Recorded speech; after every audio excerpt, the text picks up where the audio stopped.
1895년 3월 20일부터 4월 17일까지 일본 야마구치현 시모노세키시에서 일본의 이토 히로부미와 청국의 이용장이 청일전쟁의 강화를 위해 체결한 청일강화조약 이른바 시모노세키 조약이다.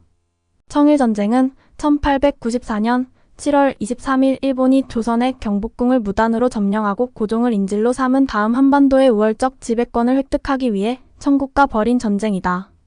청국은 이모군란과 갑신정변을 거치면서 조선에 대한 지배력을 확장시켜가고 있었다. 일본 역시 부산, 원산, 인천 등 개항장을 중심으로 조선에 대한 경제적 이익을 추구하고 있었다. 그런데 조선에 대한 청국의 이익 확대와 영국의 거문도 점령 사건, 러시아의 시베리아 횡단철도 착공 등은 일본에게 상당한 위기의식을 불러오기에 충분하였다.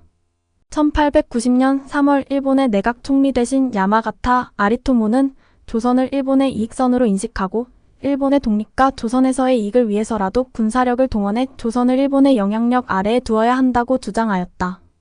조선에서의 영향력 확대를 고심하던 일본은 동학농민혁명 발발로 청군이 출병한다는 소식을 접하고 텐진 조약에 따라 출병한 후 1894년 7월 25일 청군을 풍도 앞바다에서 선제 공격함으로써 청일전쟁을 일으켰다. 일본군은 파죽지세로 청군을 몰아붙여 전장은 한반도에서 요동반도로 확대되고 수도 베이징을 위협할 수 있는 바레만과 지게해협이 장악당하자 청국의 이용장은 정음환을 정권 대신으로 내세워 휴전을 요청하였다. 요동반도를 장악당한 청국은 이용장을 정권 대신으로 교체하고 시모노세키로 파견하였다. 청국의 휴전 요청에 협상을 유리하게 가져가고자 한 일본은 회담에 적극적이지 않았다. 그러나 3월 24일 이용장이 회담을 마치고 숙소로 돌아가는 길에 일본인에게 피습당하는 사건이 발생하자 열강의 비난과 간섭을 우려한 일본은 3월 30일부터 강화협상을 진행하였다. 청일 강화조약의 제1조에 일본은 조선의 완전 무결한 독립자주국임을 천명함으로써 조일수호조규 제1관과 같은 의도에서 조선에 대한 청국의 간섭을 완전히 배제하고자 하였다. 제2조 3조사조는 청일 양국의 협상에서 가장 중요한 문제인 영토 할양과 군비 배상금에 대한 규정이다. 제5조는 하려된 지방의 주민에 대한 처리, 제6조는 청일 양국의 모든 조약에 대한 소멸과 향후 새로운 약의 체결을 약속한 규정 등이다.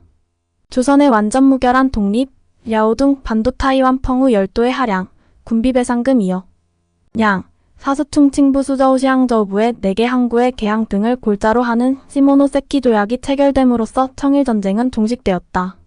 하지만 조약 체결 일주일이 지나기도 전 러시아는 독일 프랑스와 함께 일본의 랴오둥 반도 포기를 요구하는 삼국 간섭을 제기하였다. 일본의 랴오둥 반도 점령은 조선의 독립과 유럽 각국의 상업적 이익에 방해가 될 뿐만 아니라 동양 평화에 위협이 된다는 논리였다. 일본은 영국의 무대응 속에서 어쩔 수 없이 삼국 간섭을 받아들였다.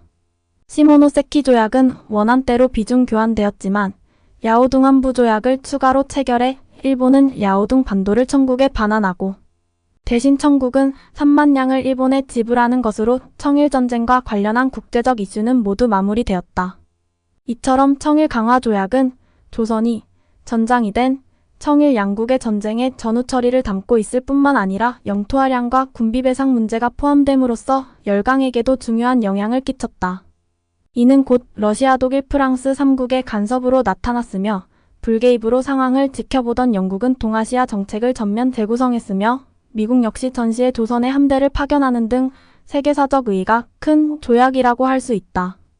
시모노세키 조약을 통해 가장 큰 이익을 획득한 것은 일본이고 가장 큰 위협을 받은 것은 조선이었으며 청국은 열강의 영토 분할의 대상이 된 것은 자명하다. 일본은 조약 1조에서처럼 조선의 완전 무결한 자주독립국임을 청국에게서 확약받음으로써 조선을 일본의 독자적 영향력 아래 두면서 식민지의 막이 올랐음을 의미하는 것이었다.